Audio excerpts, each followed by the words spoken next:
If you have ever bent over backwards for a client or agreed to a last minute request that you knew was going to completely wreck your weekend, or delivered more than you promised because you didn't want to upset someone, first of all, no judgment. You are very much definitely not alone.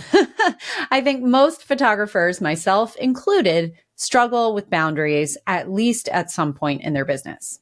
But the truth is that good boundaries don't push good clients away, despite that nagging feeling in the pit of our stomach that if we set and actually hold a boundary, somebody's going to be mad. The fact is that good boundaries actually help build trust.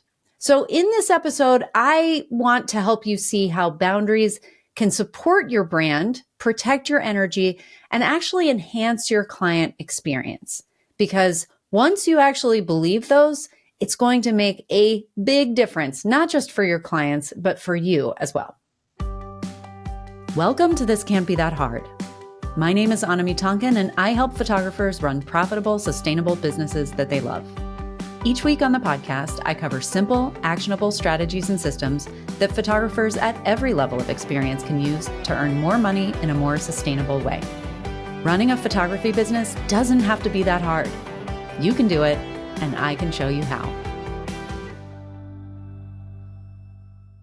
So, as I said in the beginning, a lot of us fear that setting and enforcing boundaries will make us seem cold or inflexible or difficult. But the opposite is actually true.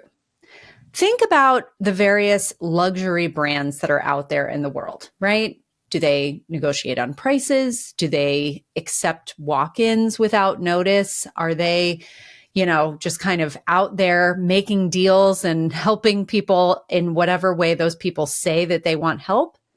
No.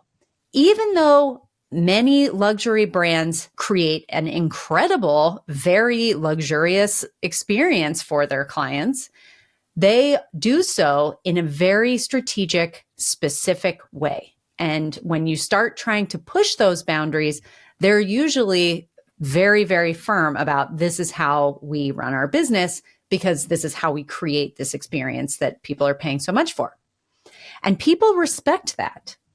Your boundaries, in much the same way, communicate how your business operates and what kind of experience that clients can expect. So when you say, here's how I work best, you're helping your clients feel confident and taken care of. Like, you know what you're doing and they don't have to drive. They can instead sort of let you take over. The other thing to consider is that a boundary doesn't have to sound stiff or defensive or difficult. It really can be framed to sound like good service. So instead of saying, I don't accept last minute bookings, you can say something along the lines of, I always want to make sure that every client has the best experience possible, which in my experience means planning, 3 weeks in advance. So I book sessions at least 3 weeks in advance so that we have time to prep for something amazing. You're not shutting them down, right? You are inviting them into a better process. And if they're reaching out because they're in town this coming weekend and you're saying, no, I can't work with you because that doesn't meet my standards, they're going to know that the next time they come to town, they need to book in advance, and they're going to be enticed, not turned off by the fact that you have created this process that's worth waiting for. If the thought of saying no is really difficult for you, right? If this is all like, it's all fine and good to talk about this, but actually saying no kind of makes your stomach turn, I want you to start by writing these boundaries down. I want you to create little scripts for yourself that give you something to fall back on when you're feeling wobbly.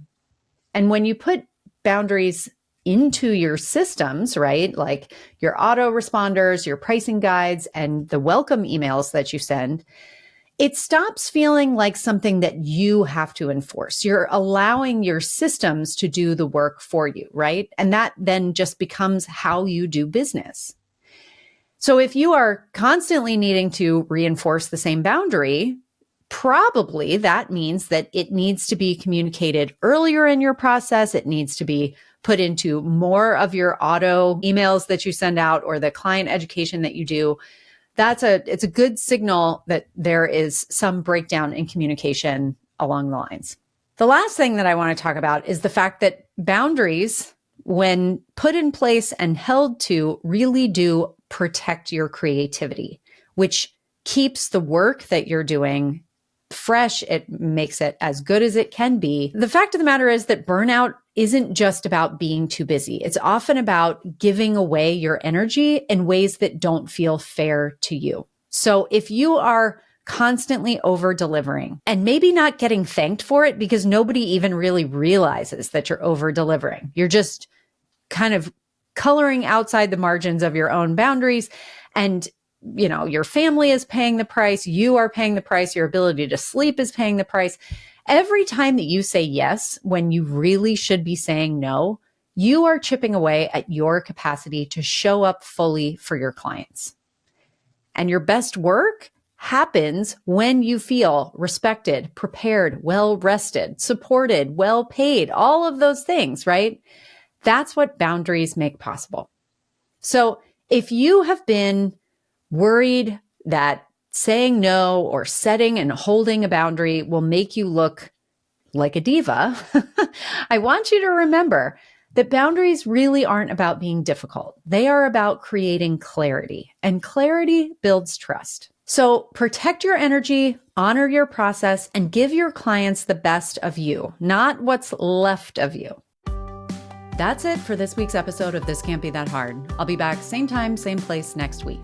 If you like the show, be sure to check out thiscan'tbethathard.com to explore all the resources we have for photographers.